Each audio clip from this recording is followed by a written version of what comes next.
Take a look at this clinical data panel. On the left, patient A presents with an immense viral load, over 20,000 international units per milliliter, but entirely normal liver enzymes. On the right, patient B has a viral load that is almost 10 times lower, but their ALT liver enzymes are highly elevated. Medical intuition might suggest attacking the higher viral load. In reality, patient B requires immediate antiviral treatment, while patient A is strictly observed with no medical intervention. To understand why we withhold treatment from a patient teeming with the virus, we have to recognize a specific biological reality of chronic hepatitis B. The virus itself is not directly cytopathic. High viral replication does not by itself destroy hepatocytes. Furthermore, we cannot cure the infection. Upon cellular entry, the hepatitis B virus sends its genetic material directly into the host nucleus. There, it integrates into the host chromosome, forming what is known as covalently closed circular DNA, or cccDNA. Because this cccDNA embeds permanently into the host genetic architecture, modern antiviral therapies cannot eradicate the virus the way we clear hepatitis C. Our drugs can halt replication, but that hidden footprint remains. Since the virus cannot be eliminated and does not destroy the liver on its own, clinical management is exclusively an exercise in timing. We intervene only when the patient's own immune system initiates an attack, destroying their own infected liver cells in a delayed attempt to clear the virus. This chart maps the chronological progression of chronic hepatitis B, an infection most commonly acquired at birth via mother-to-child vertical transmission. By tracking viral replication against immune system aggression over a 30-year timeline, the logic of our treatment windows becomes clear. We begin with Phase 1, the immune-tolerant phase, updated as HBeAg-positive chronic infection.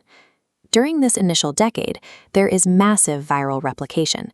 The HBV DNA levels are sky-high, but the ALT line remains completely flat because the host immune system does not recognize the virus as a threat.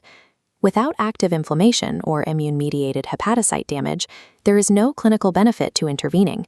Patients remain entirely asymptomatic and are often completely unaware they carry the virus. Then we reach Phase 2, the immune clearance phase, or HBeAg-positive chronic hepatitis.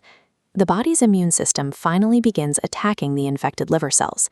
The ALT spikes as hepatocytes rupture, which successfully begins driving the viral load down. This intersection marks the critical window for host damage.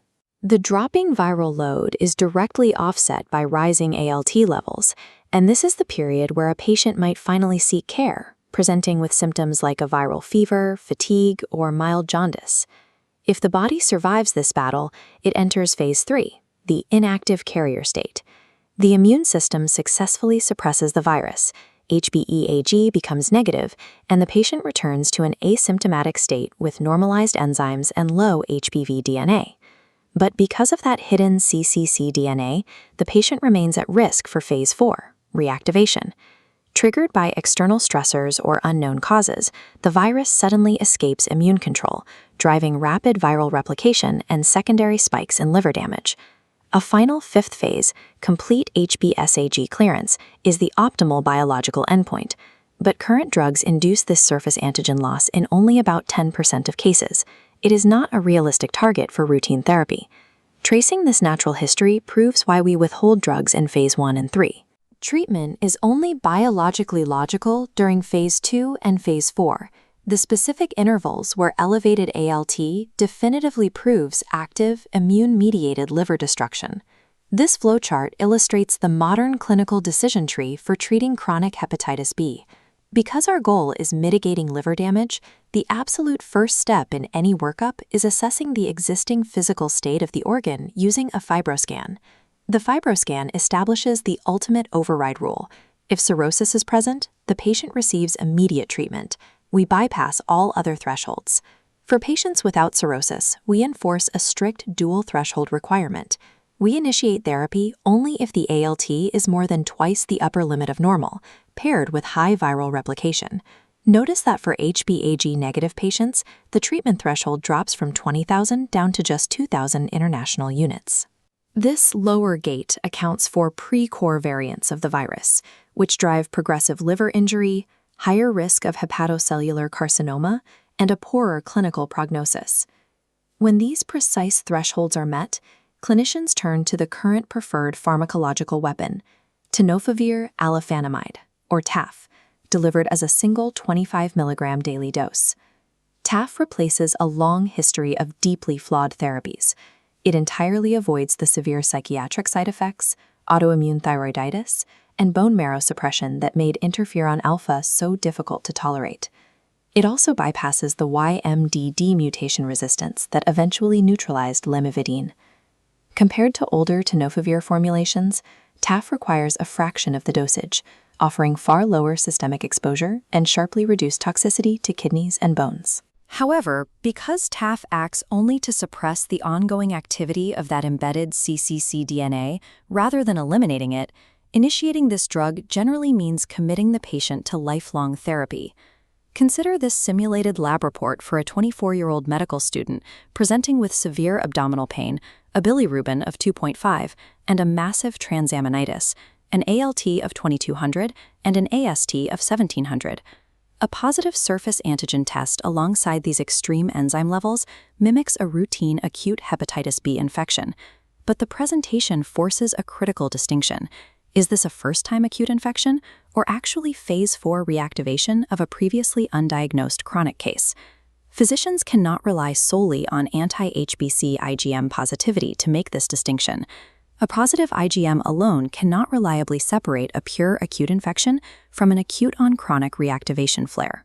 Differentiating the two requires checking for 3 specific markers: a quantitative surface antigen reading over 1,000 units per milliliter, disproportionately severe symptoms, and an HBeAg negative context combined with high viral replication. This risk of reactivation persists even in patients who appear to have cleared the virus, a phenomenon known as seroreversion. Take the case of a multiple sclerosis patient receiving rituximab for immunosuppression. A patient with a documented negative surface antigen screening test can suddenly develop a fulminant high viremia hepatitis B flare.